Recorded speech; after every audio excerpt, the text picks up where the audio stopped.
ఏవండి, ఇక్కడ ఎంత బాగుందండి ఈ డెకరేషన్, అరేంజ్మెంట్స్. వావ్! నీకు నచ్చిందా? నచ్చడం ఏంటండి, మనసుకి హత్తుకుపోతేను.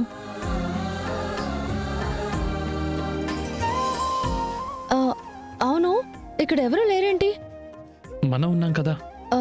అదే, మనం ఉన్నాము, ఎవరు లేరేంటి? ఇదంతా మన కోసమే ప్రత్యేకమేమో, సో అందుకే ఇక్కడ ఎవరూ లేరేమో.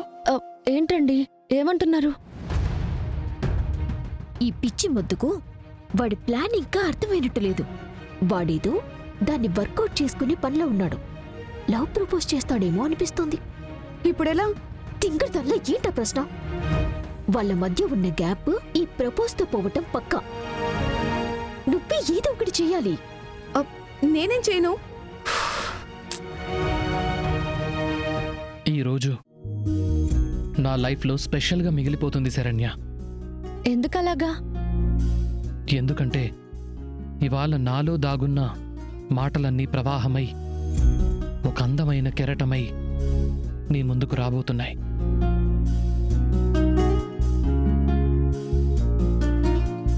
ఈ డెకరేషన్, చల్లటి వాతావరణం చూడగానే మనసులో నుంచి కవిగారు బయటకొచ్చారా?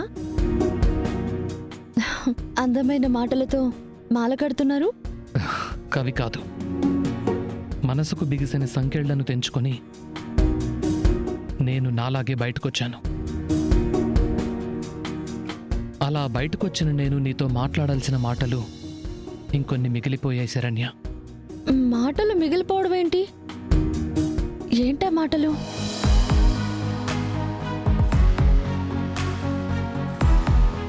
శరణ్య, నేను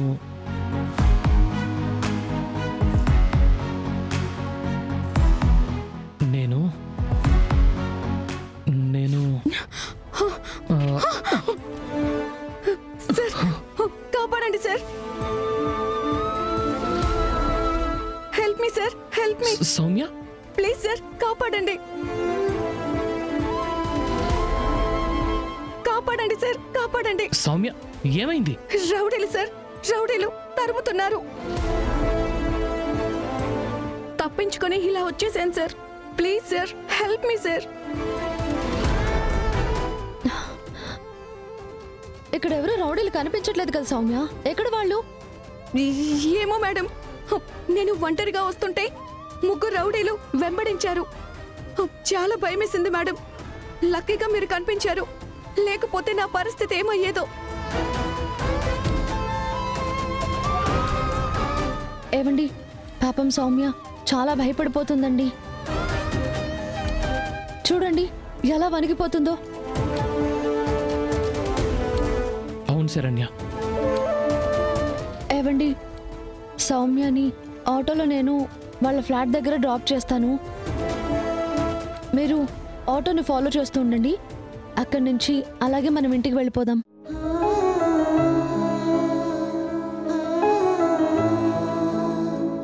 ఏం ఆలోచిస్తున్నావు Darshan? Please sir, help me sir. పద.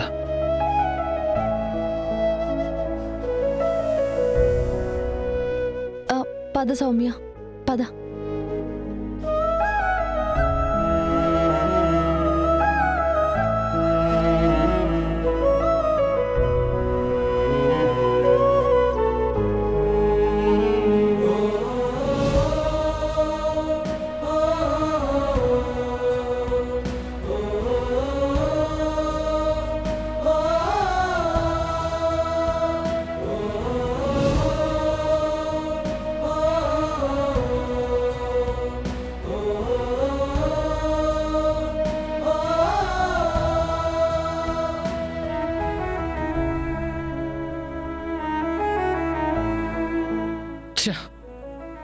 శివాళ కూడా మిస్ అయింది.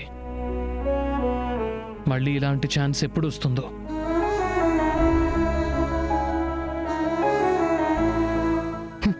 మొత్తానికి విడగొట్టేశాను. నా ప్లాన్ సక్సెస్ అయింది.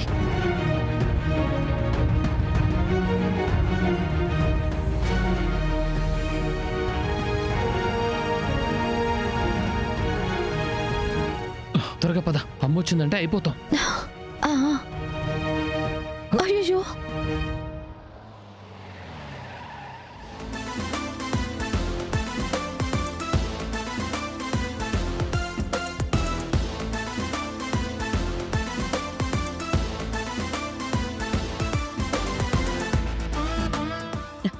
దర్శన్, ఈ టైంలో ఈ అమ్మాయితో ఇంటికొచ్చావు?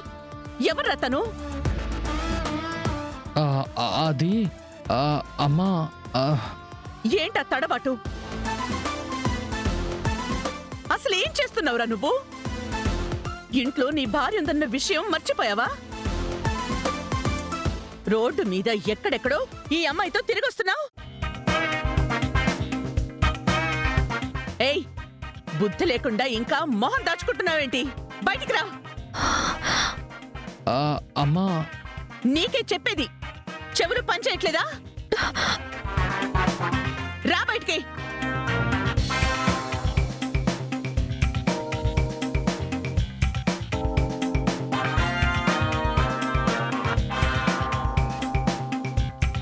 చెయ్యాల్సిందంతా చేసి నీ మొహానికి ఈ హ్యాట్ ఒకటి.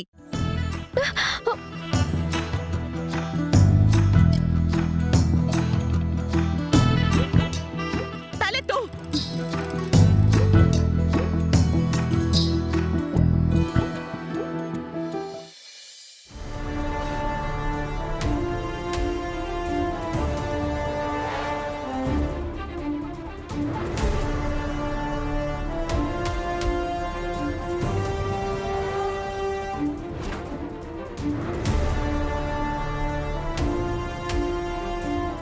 శరణ్య,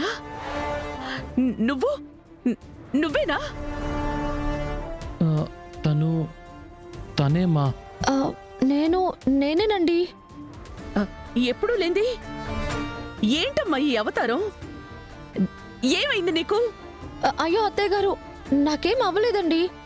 కాస్ట్యూమ్ మారింది కానీ నేను మారలేదు, అలాగే ఉన్నానండి.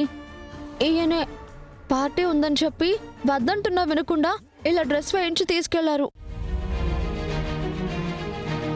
అవునమ్మా, యాక్చువల్గా తను చీరలోనే వస్తానంది, నేనే వినలేదు.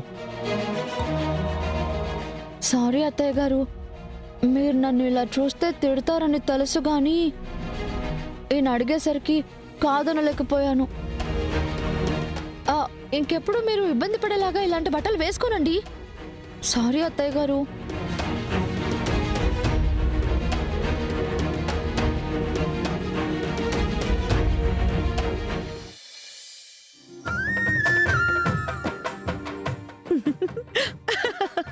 పిచ్చి పిల్ల, భయపడ్డావా? ఈ కాస్ట్యూమ్లో భలే క్యూట్గా ఉన్నావు తెలుసా?